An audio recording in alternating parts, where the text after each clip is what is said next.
জীবনের অর্থ কি? আপনার জন্ম হয়েছিল বস্ত্রহীনতার মধ্যে দিয়ে এবং আপনার মৃত্যু হবে বস্ত্রহীনতার মধ্যে দিয়ে। জীবনের অর্থ কি?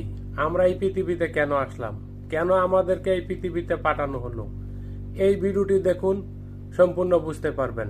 তো ভিডিওটি ভালো লাগলে অবশ্যই আমার পেজটি ফলো করবেন। ধন্যবাদ। আপনি পৃথিবীতে এসেছিলেন অত্যন্ত দুর্বল হয়ে। এত দুর্বল ছিলেন যে মার সাহায্য ছাড়া খাবারটুকু মুখে নিতে পারতেন না। আপনি যখন এই পৃথিবী ছেড়ে চলে যাবেন, তখনও আপনি অত্যন্ত দুর্বল ও অসহায় থাকবেন। তখন আপনার কাফনের কাপড়টুকু আপনি নিজে পরতে পারবেন না, আরেকজন আপনাকে তা পরিয়ে দেবে। যখন আপনি এই পৃথিবীতে এসেছিলেন, তখন আপনার অর্থ সম্পদ কিছুই ছিল না।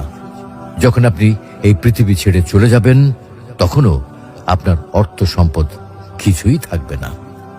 আপনাকে প্রথম গোসল যেমন অন্য কেউ দিয়েছিল, তেমনি আপনার শেষ গোসলও অন্য কেউ দেবে। আপনি যেমন পৃথিবীতে একা এসেছিলেন, ঠিক তেমনি ভাবে আপনাকে পৃথিবী থেকে একাই চলে যেতে হবে।